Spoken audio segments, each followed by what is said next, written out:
Nega meni kuzatib yuribsan?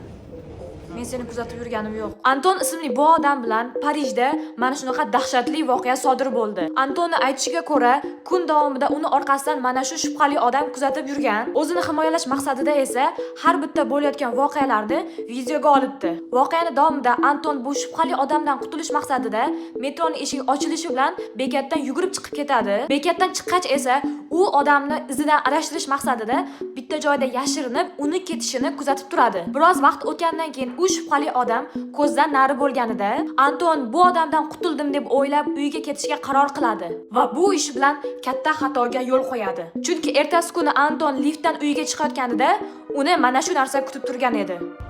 Bu kechagi shubhali odam-ku. U boshqa qavatda turibdi. Bundan juda ham qo'rqib ketgan Anton uyiga tez kirib eshiklarni yopadi va to'satdan eshik taqillaganini eshitib qoladi. Eshikni ko'zidan tashqariga qaraganida esa u mana shu narsalarni ko'radi.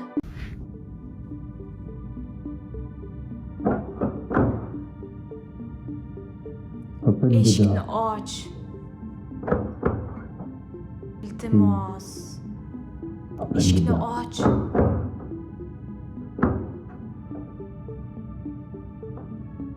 Iltimos. Voqeaning davomi to'g'risi umuman kutilmagan tarzda yakunlangan. Agar sizga ham bundan keyin sodir bo'lgan voqealar qiziq bo'lsa, o'zingizning fikringizni kommentariyada yozib qoldiring. Keyingi qismlarni o'tkazib yubormaslik uchun esa bizga obuna bo'lishni unutmang va keyingi videolarda ko'rishguncha